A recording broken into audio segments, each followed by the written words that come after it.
The blonde cipher, in a sterile, rain-slicked apartment overlooking a silent corner of Berlin, a blonde cryptographer named Sophie Kruger received a package. There was no courier, no knock, and no return address. Just a plain brown box slipped through the mail slot of her highly secure flat. Inside, nestled on a bed of black velvet, was an antique locket containing a slip of paper with a dense hidden code. Sophie, known in the highly secretive agency circles as the best decoder in the city, didn't hesitate. She poured coffee, sat down at her console, and went to work. Hours later, as the pale streetlights gave way to the cold gray of dawn, she cracked it. The result was chillingly clear. Precise coordinates leading to an abandoned dockyard, a date exactly 1 week away, and too simple. Terrifying words, "Don't trust anyone!" Before she could alert her agency, a critical piece of her world vanished. Her mentor, the only person she had ever completely trusted, failed to show up for their morning briefing. His apartment was empty, the door simply unlocked.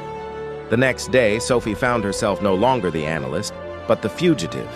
Armed men in black suits and unmarked cars pursued her, forcing her to abandon her vehicle.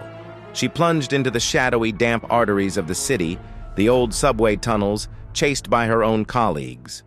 She wasn't running aimlessly, though. She was decoding.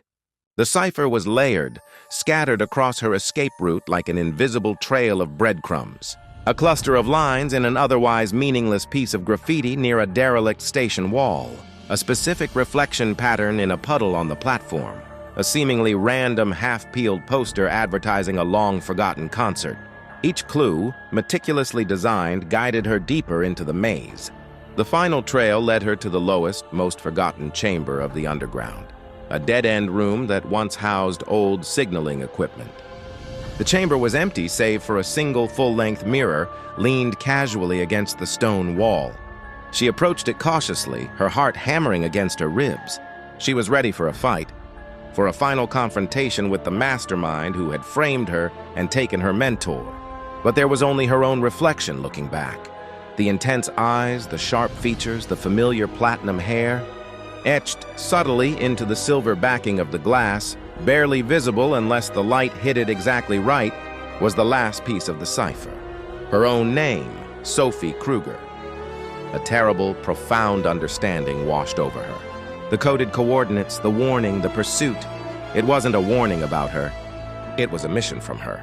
The spy she was hunting, the double agent whose identity she had been trying to uncover for months, the one who had disappeared her mentor to clear the board. She whispered the realization into the cold, still air, the truth colder than the Berlin rain.